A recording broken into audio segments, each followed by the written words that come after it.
Hi guys, I'm going to talk to you a little bit about different pivoting techniques that you can use during loose leash walking. So if you're having trouble controlling the dog while walking and the dog is prone to lunge at certain things, there's a couple of different things that you can do to try to counteract that.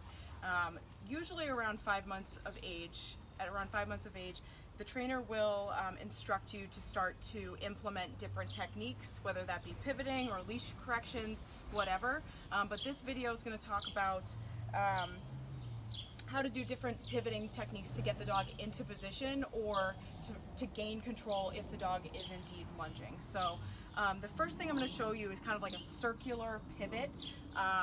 This happens when the dog just gets ahead a little bit, and if you want to get them back into position, you can literally just pivot into them and do a circle until you face back where you were coming from, and the dog should have learned, oh hey, she doesn't want me there, I'm going to fall back into place. And I can show you this, but pretty much what you're teaching them is where they need to be in relation to you while on leash. So Vegas, let's go, let me show you that. So if he gets, let's see, he gets a little bit ahead of me. He's hot and tired, so just bear with him. If he gets a little bit ahead of me, what I'll do is I'll shorten my leash a little bit and then pivot into him while kind of moving him backwards. All right, and then it's going to teach him, and he's going to fall right back into place. He's a little tired, so just bear with him. That's the one thing that you can do. If he gets out ahead, again, pivot right into the shoulder, knee into the shoulder. You know, you're kind of giving a little counteraction of the leash, all right, and that will teach him to kind of like fall back into place.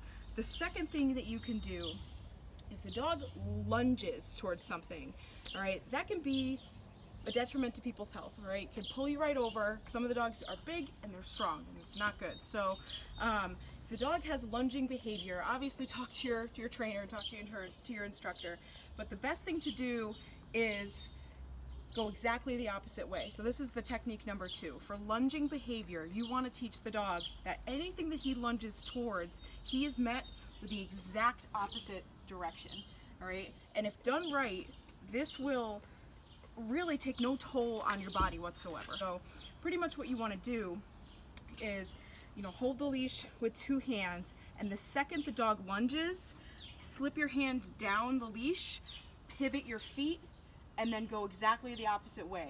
The pivoting of your feet this way is going to take all of the weight and shift it completely in the opposite direction. All right, and what that does is it counteracts the lunging behavior and forces the dog into the opposite direction. Vegas boy, I need you up, kiddo. Again, it's a really hot day.